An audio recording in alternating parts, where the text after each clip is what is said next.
This is Shack Talk, presented by Eskimo Ice Fishing Gear and hosted by Kyle Agre and Anthony Kleinwachter. Turn up your speakers, grab your gear, and hit the ice with us as we talk ice fishing. Come on in and grab a bucket. We are talking ice fishing. Kyle Agre, Anthony Kleinwachter. We are your hosts, and this is Shack Talk Ice Fishing Podcast, back for Season 7, Episode 2. And as you can see, if you're watching on the YouTube recording, we have our guest here in studio. And Anthony, I am super excited for our little bit of talk about ice fishing this morning. Yeah, I'm excited too, and want to welcome Jay to the podcast. I know Jay was a visitor before, and just needs no introduction if you follow ice fishing. But Jay, welcome to Shack Talk. Thanks for having me back. That's we had talked before on the podcast, whenever that was, a year or two ago, and finally I got to meet you guys in person at the Eskimo meetup. So that was great, and looking forward to chatting ice fishing. It's gonna come fast. I don't know what the forecast is in your neck of the woods, but it's getting cold really quick. I think it'll be earlier than last year. Well, when we look at what we've had, I mean, you're certainly a little bit further north than we are, but we've had some really unseasonably warm weather. And then, as of late, it's kind of turned that corner, and it really is getting us excited and thinking more about ice being a reality than it was maybe a week and a half, 2 weeks ago. Yeah. No, it's a matter of how far north I want to drive to find ice right now, but I still have to put the boat away. I need to shoot a deer. I got a couple of things that need to happen before I can. It's a tough season. I never understood the dilemma until I got into, muskie fishing and deer hunting and stuff. And I'm like, I see why people, it's tough to race out for first ice, but it's coming fast. It's a magic time of the year, right? You look at the window of late October through November, and all of those things you mentioned, plus the anticipation of first ice, it's all happening right at once. And there just aren't enough days to get it all done.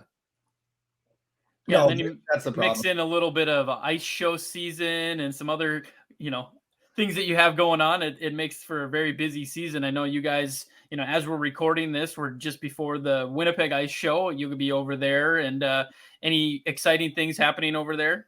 I think it's going to be significantly bigger than last year. I think just with there not being any restrictions now, it's going to be probably, I would think, like 30% bigger. I'm expecting it to be madness. Like yesterday or last year when the doors opened, the Saturday morning, it was a mad dash, So I think it's going to be good. I'm going to be at the Hunt Fish Manitoba booth both days. Catch and Cook is going to have a booth that Josh will be at. We strategically got those two booths side by side. It's gonna be great. I mean, all the new gear is gonna be there. A lot of places you can buy gear too, because I know people come to those shows wanting to spend their money. So I'm looking forward to it. It's just fun to meet a bunch of hardcore fishermen. It is fantastic to meet hardcore fishermen. And, going back to what you said earlier, Jay, and folks, we're talking to Jay Siemens here. I know many of you already know that, but just wanted to make sure we get a full recognition of our guests today.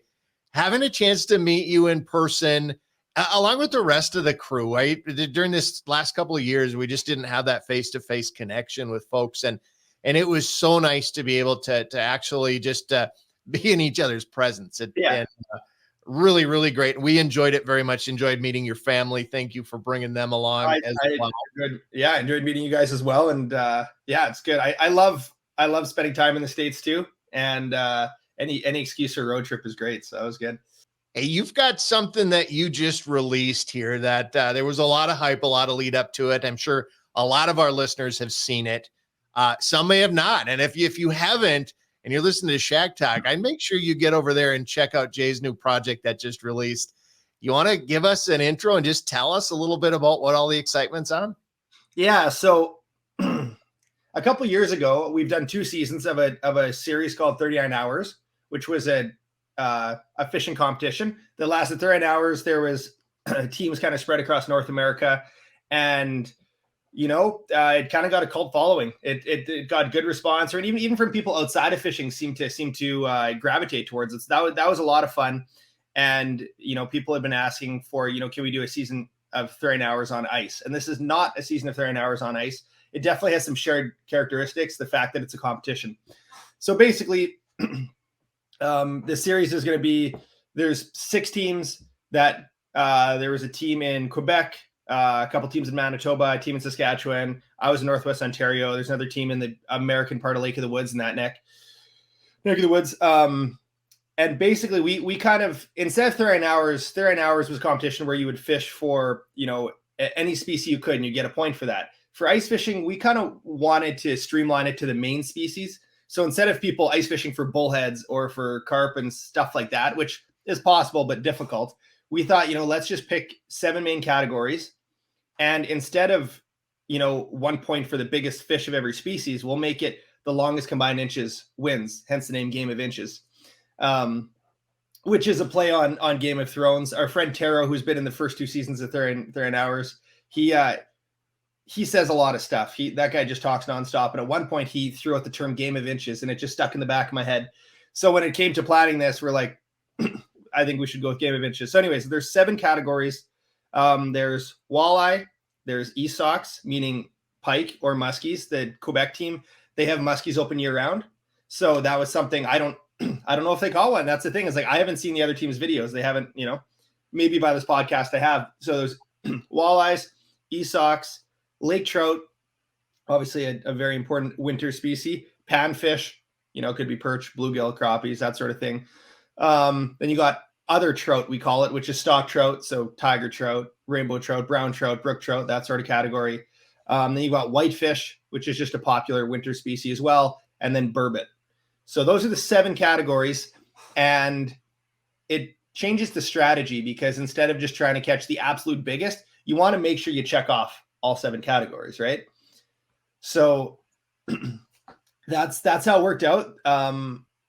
How it's going to release, which is going to be a little bit different, is each video is going to be on their own team's channel.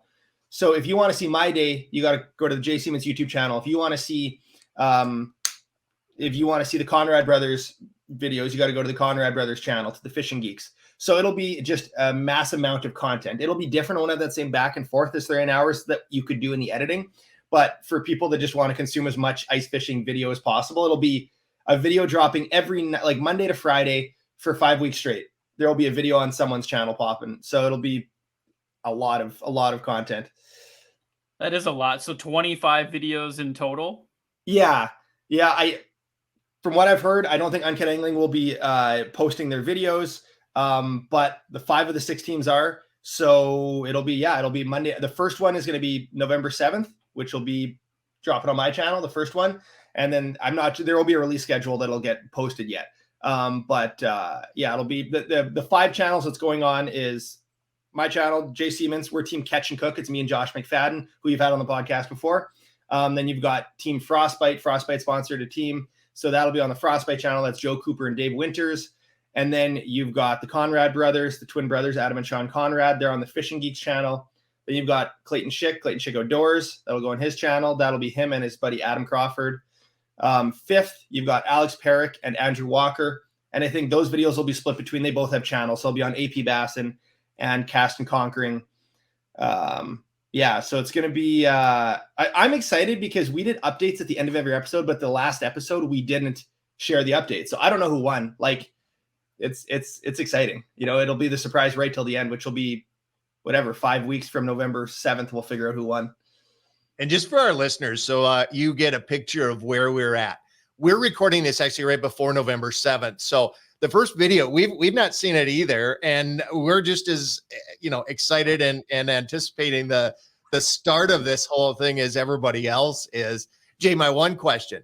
Yeah. How in the world did you get everybody to coordinate? I mean, those are some huge names, big people, busy people. How did you ever get the logistics of just doing it all? Well, yeah, the logistics is a headache. Frostbite took on a lot of that. Mark Tully at Frostbite did a lot of the logistical stuff there. But I think the reason that this was maybe easier to pull off is just the fact that we thought it would be a community building thing. Like when you do 39 hours, it's great. It all goes on one channel. But the cool thing about this is you've got, people that maybe are just starting their YouTube channel, like, or whatever. Everyone's at different places with where they're at. But now it's a chance for, like, if you want to see how the Conrad brothers did, you'll have to go watch their videos. So it's like, I don't know. I feel like there's so often a competition. It's like, oh, who has the most views on their video? Who's the most subscribers? And now it's like, we're all just trying to build up ice fishing. I'm trying to push people to their channel. They're trying to push people to my channel. They're all friends, which is like the great part at the end of the day. So, I mean, I think it's special. I mean, I love the saying community over competition. And I think the ice fishing community is a great community. And so, yeah, it was the logistics was tough because as far as the fishing days go, it's half an hour before sunrise to half an hour after sunset. So they were long days. We filmed it at the end of March. And you got to think the days are pretty long at the end of March. So we were like, I think the one day I was watching the video, I think Josh and I were on the ice at, 5 and fished till 10 at night or something. Like it was just unbelievable days, right? So we were absolutely burnt out because even though there was gaps in between, it was like, instead of 30 hours, it was like 70 hours straight because we were just going from lake to lake to lake. So it'll be very interesting to see how it all plays out. So out of the videos, how many days total did you end up fishing? It was 5 days fishing. And yeah, each day is a video. I think my first video is around 30, 35 minutes. And there's, some highs and lows. Definitely our team specifically. There's some very high highs and some very low lows throughout the 5 days. But that's what makes a good series. The thing about the competition is like if I go out and film a video by myself, if something goes wrong or it doesn't come together, I'll just delete that footage. But when it's a competition, you gotta edit it. It's part of the story, right? So there's a couple good things, and I'm sure the other teams have some pretty good plot twists too. So yeah, that will be fun. Very, very fun. And Jay, for the 3 people out there who don't follow you on YouTube, tell them how to find you so they know where to watch these videos. If you punch in Jay Siemens on YouTube, then you'll find my channel. If you punch in Game of Inches, I think you'll find everyone's videos as they're releasing. And it's going to be a staggered release. So like the first Monday, I'll be the first video that drops. The next Monday, it might be Clayton. The next Monday, it might be the Geeks. So you'll have to stay on top of it just to see where the next video is. If you want to watch it all, I was doing the math. I'm like, okay, if there's, 25 videos averaging 20 minutes each, that's 500 minutes of video. So that's like 8 hours of 8 hours, 8.5 hours of videos. That's a lot of ice fishing to watch. So, it'll be good. And in typical fashion, I think everyone's like doing final tweaks on their videos right till the end. So as soon as this podcast is done, I'm doing the final tweaks, like making sure the scoreboard and all that stuff is good with mine. And then it'll get ready to go for Monday. So yeah, I love it. 7:30 Central is when they're dropping on the different channels. So yeah. No, that's really exciting. Looking forward to watching that and watching all the videos. I know the names that you mentioned are all really fun personalities. And like you said, it's just fun to be able to watch all these different people compete and, get to know their personalities and their channels. And, I followed you, Clayton, the Conrad brothers, all of you guys. It's fun to watch a series like this come together. Yeah. I mean, so Clayton and I did something called Jay versus Clay, which was just like a basic version of exactly this. So this is just, Jay versus Clay, but with, 5-6 teams. So yeah, it'll be fun. It'll be good. It's exciting to have ice fishing content before there's ice too. Cause I know everyone's just, jonesing to get on the ice and to watch stuff. So it's funny. You can, on YouTube, there's this, analytics and you can see what videos are getting more views. And just in the last week, I can see all my ice fishing videos from last year, all of a sudden just picked up traction. It was open water. And now all of a sudden, boom, it's just ice fishing videos from years past that are getting watched. So it's interesting how it's just like you hit the start of November and like a switch flips and away we go, right? Take off and don't look back. And for those of you who are listening to Shack Talk, who may be new to the sport of ice fishing, there's always an influx. We're always recruiting more people. We want to grow the sport. Just a plug for Jay and some of the videos, especially the ones you did 2 years ago that were the like fundamentals of ice fishing, the Ice Fishing 101. Fantastic series of videos that walks you through just all of the basics and all of the insight into the sport. And if you're not familiar, it's a great way to kind of benefit from someone who's done it for many years and has that experience and knowledge. And so I definitely encourage people to check out all of them, but those I like for beginners. I think they're the perfect step.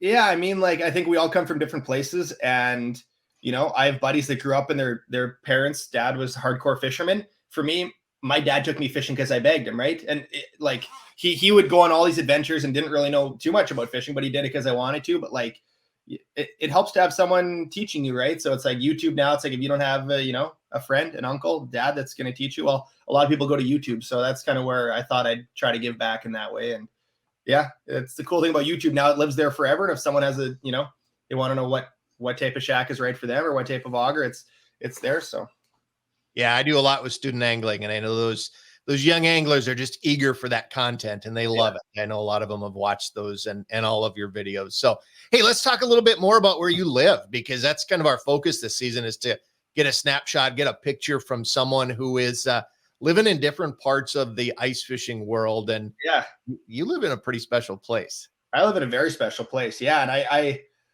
I was just having this conversation with someone the other day, like, you're an Ontario boy now. I'm like, yeah, but I grew up a Manitoba boy. I still have like a split identity if I'm, a Manitoba boy or an Ontario boy. But yeah, so now I live in Kenora. I met my wife 4 years ago, Sam, and I always joked about marrying a girl from Kenora. And sure enough, I meet a girl in Kenora, and she happens to have a cabin on Lake of the Woods, which is another thing I joked about. So she had to like question me a bit to see if my intentions were right in this relationship. But yeah, so I moved from southern Manitoba, not too far from you guys, right near the, North Dakota, Manitoba border, town of Altona. And then I moved to Kenora, and yeah, I still travel lots to Manitoba all over to the north for fishing, but I'm in Kenora, Sunset Country. And yeah, it's there's so much you can do so close to home. Like, it's overwhelming. I pinch myself all the time when I go out, because it's like, I could go pick a new lake every day to fish, and I could fish a new lake till I'm 80 years old. It's unbelievable. When you look at kind of where you live and what you fish for, I mean, I know the variety is endless, but what would you say is probably, your favorite thing to do where you're going and what you're fishing for? Oh man.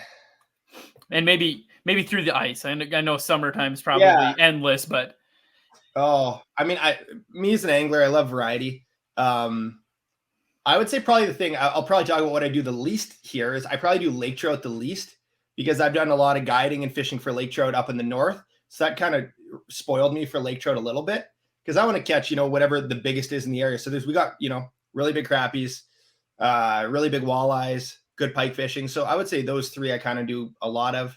But then like early ice, there's some great stock trout lakes, some great brookie lakes around here. So that's something I'll do early in the season. But yeah, I mean, I love to do it all. Burbot, whitefish, whatever. But there are definitely a lot of walleyes. It's Lake of the Woods, right? Like, I can see Lake of the Woods out of my window right now. So it's like, I love trying to figure out the walleyes. And I mean, I love eating walleyes. So you can't really go wrong exploring for walleyes. And yeah.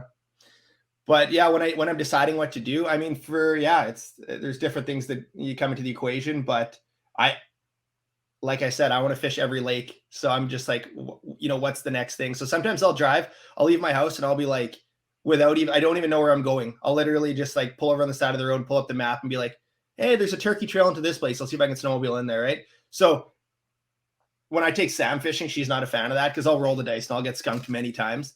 And sometimes you got to, sometimes there's some safer bets. Lake of the Woods is a safer bet to catch a walleye than me going into some random bush lake.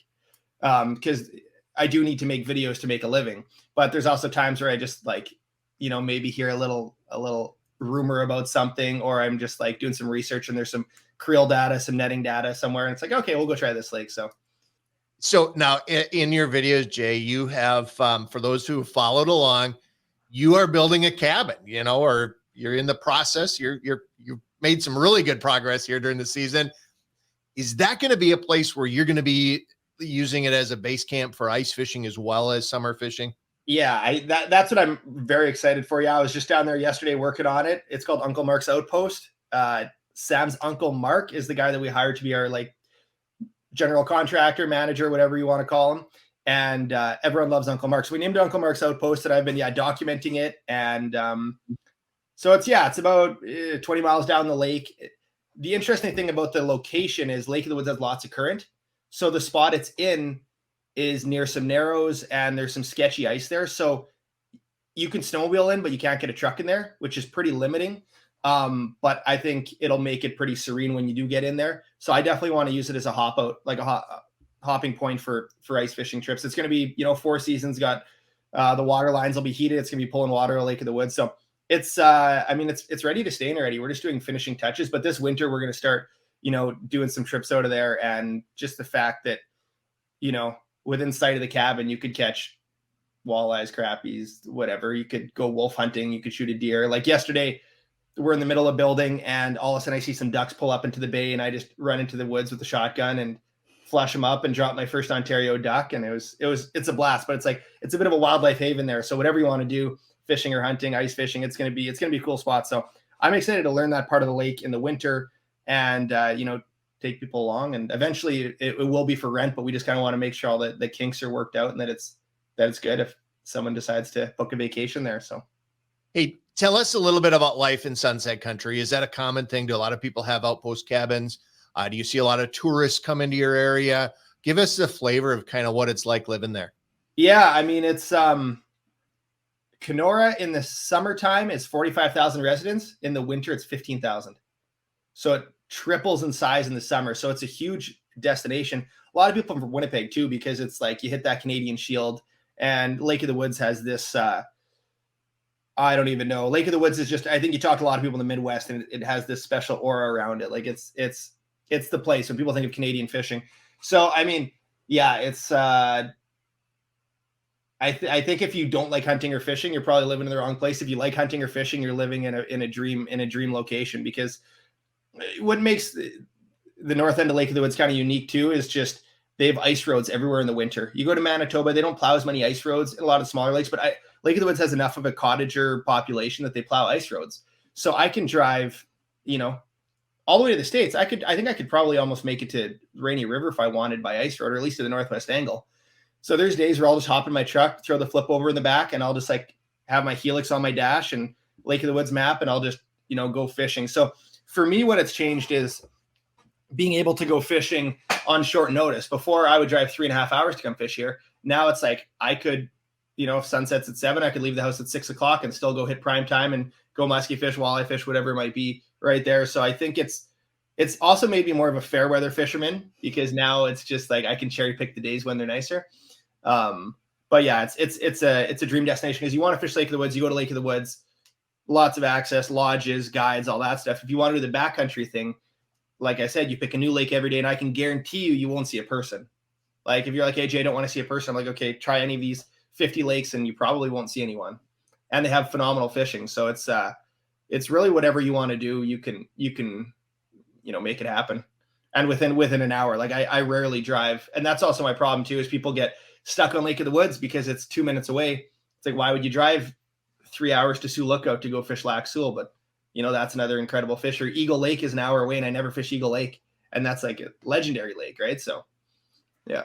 When you look at the ice fishing season, do you see maybe more people coming up early ice, since you guys get ice before, maybe the States do? Or I know your season also goes a lot later. Do you see more people late season, or kind of mix, or what do you typically see up there? I think when the ice roads come in, that makes it very accessible for a lot of people. So it's pretty cool, especially, through COVID, I could see so many families out going fishing, because it was one of the few things you could do. So the ice roads were just loaded with people, families, people. You drive out there on a minivan, or your little Honda Civic can make it on the ice roads. So in that way, all of a sudden you can get out on this massive lake and get way down there. You don't need a snow machine. So I would say the ice roads is a pretty popular thing. But yeah, I mean, people aren't too crazy. A lot of people just have it in their mind that regardless of the ice thickness, they're not going to go ice fishing before New Year's. For me, I'm just like, give me 3 inches of ice and I'll, tiptoe out there. But I would say once you hit around Christmas holidays, a lot of people are out ice fishing. It's just people are home for the holidays.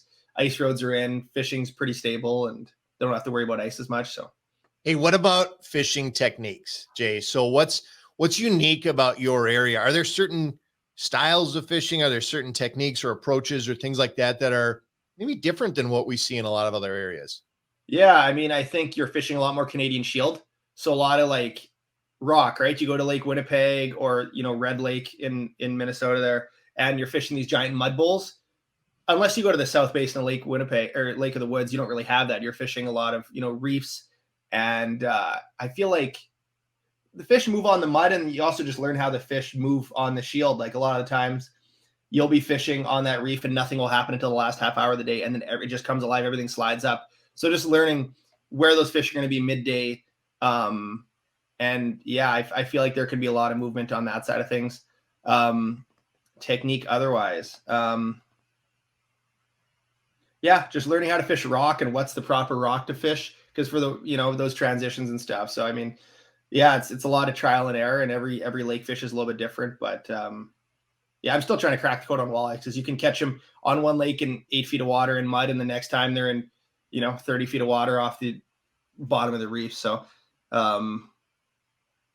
yeah, I would say I'm not fishing. Like if I go to Lake Winnipeg, it's a lot of bigger baits, aggressive, bigger rattle baits. I would say what I'm fishing out here, it's downsizing a lot more. It's a little more finesse. I feel like clear water. I don't know. It's different. Yeah. How about maybe, I know we talked a little bit of all the different variety of species that you can target up there. Obviously, walleye, crappie, pike, probably the most common, most sought after. What's maybe something that's overlooked in your opinion for the Ontario area, and maybe people should spend a little more time on it? I mean, I think burbot have gained popularity in the last couple of years. I think burbot are super cool. I did a burbot show with Meat Eater that'll be coming out in December, so that'll be cool. It was like my buddy Sean McGaw, he took me out, and we got just some crazy underwater footage. It's such a cool fish, especially when they're spawning in March. And yeah, people, unfortunately, people still leave them on the ice and just think they're trash fish. I think burbot are great eating. They're a lot of fun to catch. I think bass through the ice is an interesting one too. And I think that causes a little bit of, it's controversial. I think some people are like, oh, leave the bass alone in the winter. They don't need the harassment. I think what comes along with that is if you're catching bass in 35, 40 feet of water and there's barotrauma issues, I get that. I think if you can catch bass in, 15, 20 feet of water, why not? I've seen them release. I don't know if there's enough studies that there's any detriment to them. I think it's cool. I think people whack on them all the way right until ice comes off, and then they'll be back on the lake right when the ice is like breaking up. So I'd say like there's smallies, and like smallies are everywhere here. Like they just like they've been stocked in a lot of the lakes, and sometimes you get them mixed in with walleyes. But I've targeted bass a couple times through the ice, and it's something different, right? Largies, there's less largies here, but I think smallies through the ice are cool, and it's the same thing. It doesn't, as long as you're not damaging the fish by catching them too deep, I don't see any issue with it. So, and I know that's a conversation that I know Kyle and I have had multiple times. Is proper fish handling, and I know you preach that as well. I think it's something as anglers we learn more and more about as we go along, and I think it's just something that we need to continue to educate people on. Don't fish too deep for fish, and know how to release them quickly and do those types of things. And I know you guys focus a lot of that on your channel, so I think that's something that goes a long ways. I think it's important. I think either you're part of the problem, or you're part of the solution. And I know sometimes social media gets a bad rap these days, but it's like, okay, well, are you doing your part? Are you just complaining about it? So it's like that's why it's like I don't want to set a bad example. And I think fish handling is an important thing. And I was just having this discussion with someone recently about catch and release and how often fish get caught more than once. I don't think people realize that unless it's a fish that has a specific marking or something. I think fish get caught a lot. I think in a lifetime, even up here, some of these fish get caught multiple times. So, we've got a buddy. You met him at Eskimo Pro Day, Randon Olson. He's a guide down here in this area in Otter Tail County in Minnesota. He has a particular muskie, and I was with him 3 seasons ago, the first time he caught this fish. Very distinguished markings. It actually has a big underbite and a shortened upper jaw. Last week, he caught that fish with clients for the 16th time. Wow. In 3 seasons. So right there is a testament to catching fish handling. Man, how big was that fish? 48 inches. Wow. Yeah. Good fish. Yeah. Really good fish. Yep. It's made a lot of people smile. That's the thing. It's like, it's such a valuable resource. And it's like, think about how happy it made that first like whoever he caught it first, but think about that joy 16 times over. It's just like, that's pretty cool. That's a real testament to catch and release, fish handling, and all of those things, right? And you talk about the ethics of any outdoor sport, whether it's hunting or fishing, and they all have their nuances, but it really comes down to our personal responsibility and being able to, because a lot of times it's not black and white. Like this applies in every situation. You mentioned catching fish at different depths, right? And that's like on that topic, it's just like I think if you're going to catch crappies for a meal and the crappie basin is 40 feet deep, you catch your couple fish and you leave, right? I don't think there's anything wrong with that. It's just like if you catch your 5 to eat and then you catch another 30, you put your camera under the ice, you'll see them just pinned all the way underneath, right? So I think there's kind of exceptions to some of that depending on what you're doing. I don't think there's any problem with harvesting fish, but it's just, are you expecting these fish to survive when you release them and stuff? So, yeah.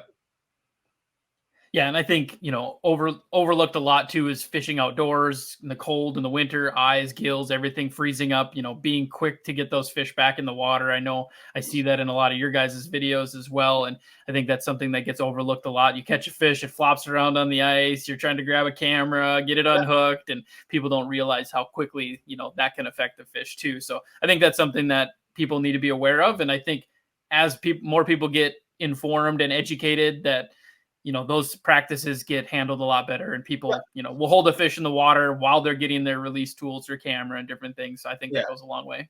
Yeah, absolutely. All right, here's your chance for your commercial, Jay. Why should people go to Sunset Country to experience the ice fishing? I mean, it's just accessible. I think that's the easiest part, is like you're in a major city. It's close, it's accessible. I mean, you can be staying at a hotel in town. It's not like you're at some off-grid cabin in the middle of nowhere, right? You can do that too if you want, but it's just that's what I've always liked. It's got the the conveniences of you're driving a paved road all the way there, and something goes wrong, there's people that can fix it. There's lots of resources if you want to hire a guide. So yeah, it's an amazing hub, and once you're here, you don't have to go far. So all right, one more question. In Ontario, obviously, we focused a lot of, Sunset Country, Kenora area. If you were to say or recommend somebody traveling up to Ontario that maybe wanted to try something different or get away, where would be a destination that's maybe on your list of favorites, or maybe even on your, bucket list of things to do in Ontario? Oh, man. Because, I know we focused a lot on just a small area of Ontario. It's such a large province. It goes all the way over to, Ottawa, all the way up to Hudson Bay, a lot of area to cover. But anything that, you hear of, or I know a lot of different areas that person could go. Yeah, the Great Lakes, I'd love to spend more time playing around at the Great Lakes where there's steelhead and salmon and all that sort of stuff. Like even just down towards Thunder Bay, a couple hours away. I'd love to spend more time there. I think there's a lot of cool bites and just different stuff you don't have up here. So, but it's just people, you get Lake of the Woods. How do you leave Lake of the Woods and drive 4 hours away from it? Right. So, yep. That's a really, really tough one. Yeah. Thanks for sharing that. Hey, Jay, one of the things we're doing this year is we're talking about, we're doing a little segment called Ice Advice. Yeah. And Ice Advice is, we've got one recurring question that we're going to ask every one of our guests. And we've got one opportunity for listeners to submit a question, something they want to hear an expert's opinion on. Yep. And so we got a couple of questions for you. If we can spend some time doing that. And here, Anthony and I talked about this. We kind of debated it last episode, right? So the question came up on a Facebook forum or Facebook group. What is harder to catch? And what's harder to catch?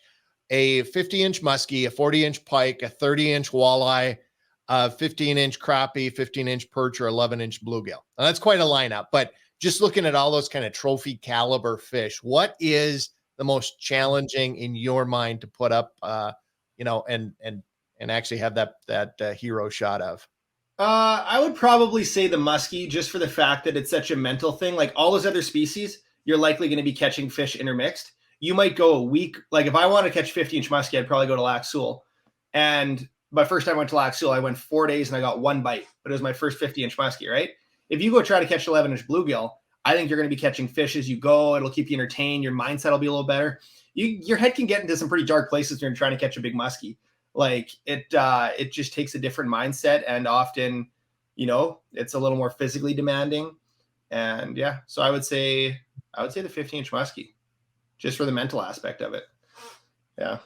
I know we talked a little bit about it. Kyle and I gave our input, but I said probably, some of the panfish, just because, you're going to go through a lot of those fish, but it's just hard for those fish to get to that size. Yeah. I know Kyle, he's still chasing that 30-inch walleye. So, I think it's one of those things where you have to go to a lake to target those fish because they just don't get to that size in certain bodies of water. Yeah. Yeah. My dad was targeting, in Manitoba, the master angler is 41 inches. He was targeting a 41-inch pike for, his whole life in Manitoba. The last, he's been in Manitoba for 35, 40 years now. And we finally got it done this summer, but that was a lot of fishing and we went to some good locations. So, all of those are tough fish. I think, it's It can happen faster. It can take a long time, like a 30-inch walleye. You can go to Lake Winnipeg and pop on your first time, or it could take 15 trips. How many times have you been up to Manitoba? More than I can count. Yeah. A lot of 20s, 29 and 3/4, 29 and 7/8. Yeah. But you know what? That's going to make it just that much more sweet. Oh, yeah, it'll be sweet when it happens. Yeah. And I say this a lot about a lot of outdoor things. It's really hard until it isn't. Yeah. Yeah. Then all of a sudden you get the first, and then it's like, yeah. Right. Did Mike Olson get his just a couple years ago, and now he's got one or two or multiple since bigger than that? Yeah. Yep. Absolutely. How about you? Yeah, I was just going to say, all those species, you got those all crossed off? I don't think I have an 11-inch bluegill. We just don't have bluegills around here. We've done 30-inch walleye, 15-inch muskie. What were the other numbers? 15-inch perch? No, I've done like a 14. I've done 14-inch perch, not 15. I want to go to Europe and target some of those really big perch. I think that'd be cool. They get like 5-6 pounds there. Yeah, no, I got some work to do yet. Yeah, that's what makes us keep going, right? I mean, that's what drives us forward. And your personal trophies, if you look at any of those trophy class fish, do you have any one or two fish that really stand out in your mind, like the memory of it, or just the sheer distance or amount that it exceeded that trophy line that sticks? Man. There was a specific lake trout when I was up guiding at Wollaston Lake Lodge, and we would go fishing in the evening sometimes. And back to back, we got two Lakers. My guess hooked into this fish. And I mean, I kind of feel like this is, I mean, you associate it as a fish of your own if you guide it sometimes, right? And guess hooked this fish. We'd been fishing all day. It was a mediocre day. And we stopped a lake trout fish on the way back to the lodge. And he hooks this fish, and it's just this behemoth lake trout. And I remember just had this sick feeling in my stomach, like the fish had gotten off before it actually, was even at the boat. And I was just so nervous. Anyways, we netted it. It was a 47-inch lake trout. And that was just like, I mean, trophy size I guess in Manitoba is 36. So it was a 47. So it's just that much bigger. So I was like absolutely losing my mind. I think the calculation put it at over 50 pounds. And then 2 days later, I was fishing myself in the evening, and I caught a 46-incher. And both these lake trout had like 30 and a half inch girths. So in 2 days, we caught these two, 50 pound lake trout. And that's why I'm ruined for lake trout fishing down here. Because like down here, you get a 35-incher, and that's a trophy. Up there, you can get mid 40s. So those fish kind of stick out in my mind. I'm trying to think about through the ice if I have any specific fish that stick out in my mind. Maybe my wife getting her first master greenback through the ice in a snow barrel on Lake Winnipeg. That was pretty cool. That fish stuck out in my mind. So yeah, I don't know. It all kind of blurs together after a while too. Sometimes I have to like just watch a couple minutes of my old videos, be like, oh, that's what happened on that trip. Because I have such a bad memory. If I didn't record stuff, I'd forget half the things that happened. So no, that's great. All right, we got one more question.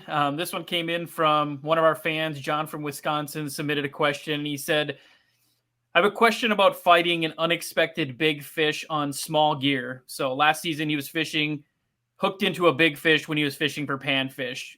Yeah. Immediately he went to, loosen the drag, try and fight this fish to be able to land it because, you want to try and land these big fish. And he fought it for a while. Turned out that it was, a big pike, swam by the hole, ended up getting off, and just wanted to get your feedback. And I guess Kyle will ask yours, and we'll throw my advice in there too. But how would you handle that situation? Anything you do when you catch a big fish that you're not expecting, and best way to handle it maybe when you get it at the hole? Yeah, I think sometimes in those situations, you got to see if you can, and you can see where the fish is hooked in the mouth. That helps a lot. If it's a pike that's got the bait down deep, then I would and it's no lead or anything, then I'd baby it a little more. If I saw I was hooked in a good spot, I might put a little more pressure on it accordingly. But yeah, in general, just loosening your drag. And then also when it gets to the bottom of the hole, I think that would be a situation where I would be more likely to take a stab at it, like stick my arm down the hole and just make it happen, because things go bad right at the bottom of the hole. That's when you lose most of your fish, right? So I think that's when you take a chance a little bit more, because you might not get 3-4 chances like you would if you had the proper gear. It might be like one chance, and then he gives a hard kick, or he hits the bottom of the hole the wrong way and just cuts your line. So Kyle, what's your thoughts? Hard to argue with that rationale, because you just look at the scenario and you are at a huge disadvantage. You're sitting there with a knife at a gunfight, right? Yeah. So you're behind the 8 ball to begin with. even the fact that for this individual that he sees the fish right now, that I consider that victory number one, right? Yeah. I saw it. Now I can identify what exactly it was. And, of course it'll gain a few pounds if it actually does break the line and get off and end up being bigger than maybe it really was. But nonetheless, right, it's still, you're still at a disadvantage. So I think your comment, Jay, about making it happen at the bottom of the hole. I mean, it is exactly right. That's where so many people lose fish ice fishing, is right there, because you've got to turn their direction. You've got to, well, if it's a big fish, you got to get it in that funnel and get them headed up towards the top side. And that's not always easy. Yeah. And I know, thinking about it myself, I think realistically those fish, when they're unexpected like that, those are the ones that hurt the most. Like, I've lost so many fish where I've been fishing for panfish or maybe walleyes, and you hook a big fish and you don't get to see it. And so those memories stick with you for a long time. But I know myself, I'm kind of the same way. You kind of go to the drag right away, make sure that that's appropriate. And I think having the right style or, gear for what you're fishing, maybe you're having a quality reel with a quality gear, quality drag system makes a big difference in that situation. Where if you're using something that doesn't have that, I typically am one that likes to maybe upsize what pound of fishing line that I use. So I'll do that a lot of times. If I'm fishing for crappies, I know guys will go 2, 3, 4 pounds. Sometimes I'll even use 6, just because I know if I get that occasional walleye that comes in, I want to have a chance at landing it. Yeah. So that would be my only advice. Jay, do you ever use back reel or any other techniques when you're fighting a big fish? No, just make sure my drag isn't frozen up. I mean, yeah, that's the tough thing, is when you're fishing outside, things are kind of icy, and that's where things can go wrong too. But I haven't really worried about back reeling, no. I think that's a real testament to quality gear, right? Yeah. We buy quality gear to protect us from the elements. We buy quality gear to make sure we're comfortable when we're out on the ice and fishing, and electronics, of course, too. That's a quality gear investment. Reels, yeah, good quality drag. I mean, it's worth its weight in what you've got to invest in it. Yeah, and I would say making sure that your line is good too. I've got a few buddies that probably only fish once or twice a year that probably have the same line on that they've had for 4 or 5 years. Make sure to, if you're going out and you don't want to have that situation happen to you, change your line if it's monofilament or fluorocarbon. Make sure that you're doing that on a pretty regular basis as well. Yeah. Well, Jay, I don't really have a whole lot else. Anything else that you wanted to talk about? Anything exciting you have coming up for the season that you think that our listeners should know about? Oh man, I just lots of ice fishing. I'm going to have a series. It'll be season 4. It's called the Canadian Angle. It'll be dropping on the Meat Eater YouTube channel. This will be an ice fishing season that I filmed most of it in March. I need to film one more episode. That'll be 4 episodes dropping starting sometime in December. So that's fun. Those are kind of just a little bit different of a series. I'm just pumped about some of those videos that I filmed last March. We got a burbot show, we got a laker and whitefish show, and a walleye show. So those will be cool. And then just my YouTube channel. I think I've got 15 videos from last winter that are all needing to be finished on editing, and then I'll start uploading those like this week. It's just the editing is what kills me all the time. I could go shoot every day, but it's the editing. I think for every day on the ice, it's probably 2 days in the office. And luckily I got Brandon that helps me edit, but it's still, it's fun. I love it, but spend a lot of time in front of the computer. Yeah. And then trying to get family time in, right? Yeah, exactly. I'm sure some first ice trips for the little guy will happen this winter. Yeah, we're talking about taking Hannon out in the snow bear. I think that'll be our friend at Icebound, Matt. He said, "Well, when is Hannon going to come ice fishing?" So we'll see if we can get Hannon and Sam on the ice in the snow bear, and he can see his first greenback walleye. Well, Jay, thanks again for joining us. I know it was a pleasure meeting you this fall down at the Eskimo Pro Day, and likewise, obviously having you on the show. I know our listeners appreciate it and are looking forward to. I know I'm selfishly looking forward to Game of Inches dropping here, and by the time this episode drops, it'll have dropped already. So I'm hopefully have some of that content absorbed by then and be able to look forward to the rest of it. Just want to thank Eskimo for sponsoring Shack Talk and letting us have these great guests on. And until next time, to all the listeners, get out, enjoy the outdoors, and have some fun fishing. Thanks, guys.